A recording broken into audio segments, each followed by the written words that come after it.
नमस्कार, मैं राजेश सूडिया एक बार फिर आपके साथ राजस्थान की टॉप 10 खबरों को लेकर। पाकिस्तान की फसलें चौपट कर अब भारत की हरियाली चौपट करने पहुंची टिड्डी।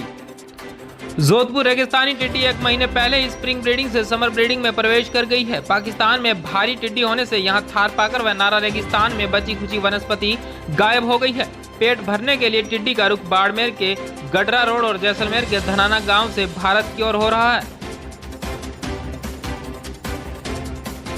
राजस्थान लौट रहे श्रमिकों को यहीं पर मिलेगा काम, जाने गहलोत सरकार की कवायद। जयपुर देश भर में लॉकडाउन के दौरान राजस्थान में लौट रहे श्रमिकों को प्रदेश में ही रोजगार दिए जाने की कवायद शुरू हो गई है। विपरीत हालातों से लौट रहे श्रमिकों को सरकार महत्वाकांक्षी मनरेगा योजना से जोड़ रही है। इसके लिए बाकायदा संबंधित विभागीय अधिकारियों को दिशा निर्देश भी जारी कर दिए गए हैं। 40,000 ऑटो रिक्शा चालकों ने मांगी आर्थिक मदद। जयपुर कोरोना संक्रमण के चलते लॉकडाउन लागू होने के बाद से लेकर आज तक राजधानी में ऑटो रिक्शा संचालन बंद है। ऐसे में शहर के करीब 40,000 से ज्यादा ऑटो रिक्शा चालकों को आर्थिक संकट का सामना करना पड़ रहा है। बीते 52 दिनों से अब ऑटो रिक्शा संचालन के कारण ऑटो रिक्शा चालकों ने राज्य सरकार से आर्थिक मदद दिलाने की गुहार लगाई है। केंद्र सरकार और राज्य सरकार की गाइडलाइन का स्वास्थ्य विभाग ने निकाला तोड़। 9 दिन चले 2.5 कोस की कहावत बचपन से पढ़ते आ रहे हैं, लेकिन उसका अर्थ अब बखूबी समझ आ रहा है। जब कोरोना संक्रमण जैसा संकट काल सिर पर है, कोविड-19 संक्रमण से निपटने के लिए जहां केंद्र सरकार की नीति निर्धारक टीम नीतियां बनाकर राज्यों को गाइडलाइन जारी कर रही है, तो राज्य के चिकित्सा विभाग उसको कितनी अहमियत देते हैं, इसका अंदाजा आपको चूरू में उन निर्देशों के हालात देखकर साफ पता चल जाएगा। मनरेगा में रोजगार देने वाला पहला राज्य बना राजस्थान। जयपुर कोरोना संकट के चलते चल रहे लॉकडाउन के दौरान राजस्थान देश का ऐसा पहला राज्य बना है जिसमें मनरेगा के तहत रोजगार दिया जा रहा है।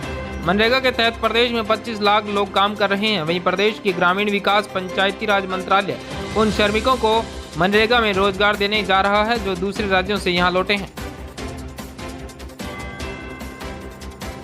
गैंगरेप के आरोपियों को 2 फांसी, गुज्जर समाज में बढ़ रहा रोष।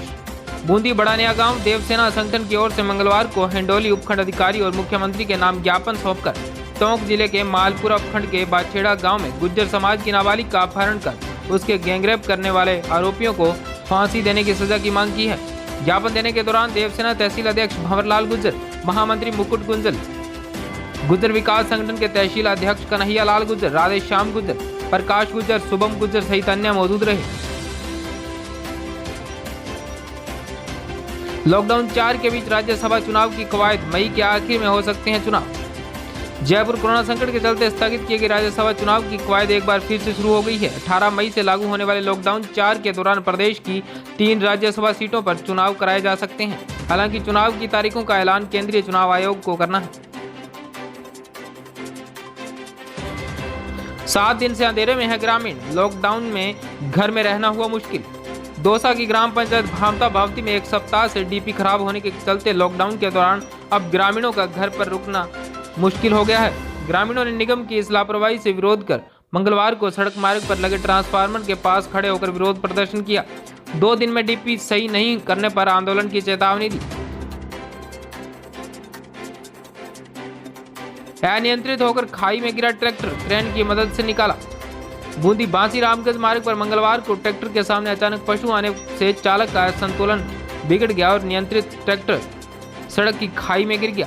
चालक व एक जने ने कूदकर जान बचाई। जानकारी के अनुसार फतेहपुरा निवासी शंभू दयाल गुज्जर रामगंज की तरफ से ट्रैक्टर को लेकर पंचर निकलवाने के लिए बांसी जा रहा था, तभी नहर के पास सड़क पर सामने से आए पशु से संतुलन बिगड़ गया। वह ट्रैक्टर सड़क की 7 से 8 फीट गहरी खाई में जा गिरा।